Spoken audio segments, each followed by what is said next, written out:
नमस्कार, मैं हूं आशा राय और आप देख रहे हैं माई पीढ़ी समाचार। बिहार विधानसभा चुनाव में पूर्व मुख्यमंत्री लालू प्रसाद यादव के बड़े बेटे और जल शक्ति जनता दल के अध्यक्ष तेज प्रताप यादव महुआ सीट से चुनाव हार गए। चुनाव में हार के बाद तेज प्रताप यादव अब अपने पटना स्थित सरकारी बंगले से भी हाथ धो सकते हैं। उन्हें किसी भी वक्त 26M स्ट्रैंड रोड वाला बंगला छोड़ना पड़ सकता है। तेज प्रताप वाला बंगला नीतीश सरकार में मंत्री बने लखेंद्र कुमार रोशन को आवंटित किया गया है। भवन निर्माण विभाग ने इसके लिए औपचारिक आदेश भी जारी कर दिया है। 2025 विधानसभा चुनाव में हारने के बाद वो विधायक नहीं है, लिहाजा भवन निर्माण विभाग ने बंगला खाली करने का आदेश दिया है और नियमों के अनुसार किसी जनप्रतिनिधि का पद जाने के बाद सरकारी आवास उसी समय से अस्थायी माना जाता है। नोटिस जारी होते ही अधिकतम 1 महीने के अंदर आवास खाली करना मैंडेटरी होता है। यही नियम तेज प्रताप यादव पर भी लागू होता है। नोटिस के मुताबिक वे बंगला खाली करने के निर्धारित समय सीमा तक ही तेज प्रताप इसमें रह सकते हैं। अगर वे विभाग से टाइम मांगते हैं तो सिचुएशन को देखते हुए कुछ दिनों की छूट दी जा सकती है। नियम के अनुसार पद खत्म होने पर आवास छोड़ना अनिवार्य है। देरी होने पर विभाग बेदखली की प्रक्रिया शुरू कर सकता है। आपको बता दें, तेज प्रताप यादव को केंद्र सरकार की ओर से वाई कैटेगरी सुरक्षा मिली हुई है, लेकिन इसका सरकारी आवास से कोई सीधा संबंध नहीं है। पूर्व डीजीपी अभयानंद के अनुसार सुरक्षा थ्रेट परसेप्शन के आधार पर दी जाती है, जबकि आवास आवंटन पूरी तरह प्रशासनिक निर्णय होता है। ऐसे में वाई कैटेगरी सुरक्षा होने से सरकारी बंगला मिलने की कोई गारंटी नहीं होती। इसी कारण तेज प्रताप यादव अब निजी फ्लैट तलाश रहे हैं, जहां उनकी सुरक्षा व्यवस्था के अनुरूप जवानों की तैनाती और प्रवेश निकास नियंत्रण सुनिश्चित हो सके।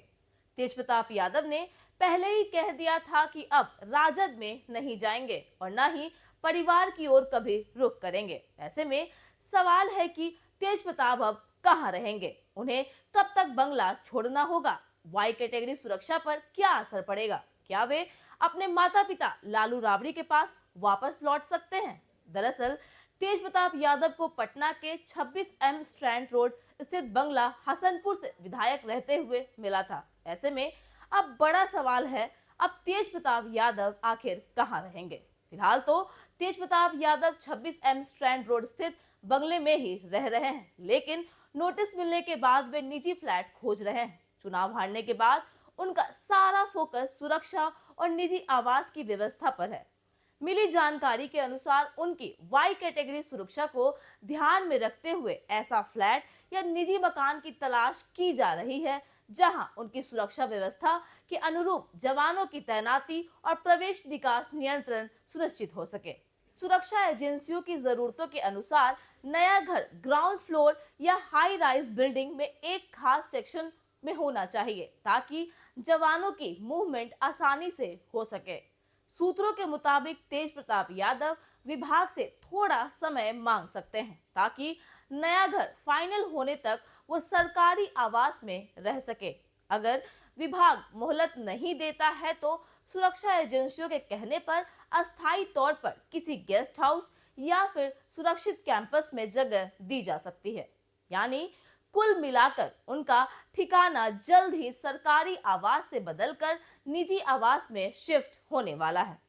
तेज प्रताप यादव के नए ठिकाने को लेकर यह चर्चा भी तेज है कि क्या वे माता पिता लालू प्रसाद और राबड़ी देवी के साथ रहने लौट सकते हैं, लेकिन इसकी संभावना बेहद ही कम मानी जा रही है। सबसे बड़ी वजह यह है कि लालू प्रसाद यादव ने तेज प्रताप यादव को विवादित व्यवहार और पारिवारिक मूल्यों के उल्लंघन के आरोप में पार्टी और परिवार दोनों से 6 साल के लिए निष्कासित कर दिया था। तेज प्रताप यादव दूसरी ओर कई बार सार्वजनिक रूप से बयान दे चुके हैं कि वे अब न आरजेडी में लौटेंगे, न ही परिवार के पास। तेज प्रताप यादव ने कहा था कि हम अपनी नई राह पर आगे बढ़ना चाहते हैं, अपनी खुद की पार्टी का विस्तार करना चाहते हैं, इसलिए माता पिता के साथ रहने की संभावना लगभग न के बराबर है। आप सभी को बता दें कि परिवार और पार्टी से निकाले जाने के बाद तेज प्रताप यादव ने अपनी नई पार्टी जनशक्ति जनता दल बनाई। इसी पार्टी के टिकट पर उन्होंने वैशाली की महुआ सीट से चुनाव लड़ा, लेकिन तेज प्रताप यादव खुद महुआ से चुनाव हार गए। यह वही सीट है जहां से वो 2015 में पहली बार विधायक बने थे। पहली बार में ही बिहार सरकार में स्वास्थ्य मंत्री भी बने थे, लेकिन इस बार महुआ सीट से एलजेपी रामविलास के उम्मीदवार संजय कुमार सिंह ने जीत दर्ज की, जबकि तेज प्रताप तीसरे स्थान पर रहे। ऐसे में चुनावी हार, सामाजिक विवाद और अब सरकारी आवास का खोना तेज प्रताप यादव के लिए यह समय राजनीतिक और व्यक्तिगत दोनों स्तर पर चुनौतियों से भरा है। स्पष्ट है कि आने वाले दिनों में तेज प्रताप के लिए घर से लेकर राजनीति तक हर कदम नई चुनौती लेकर आएगा। फिलहाल तो इस रिपोर्ट में इतना ही। बिहार की ऐसी लेटेस्ट खबरों से अपडेट रहने के लिए आप हमारे चैनल को सब्सक्राइब करें और देखते रहिए माई पीडीए समाचार।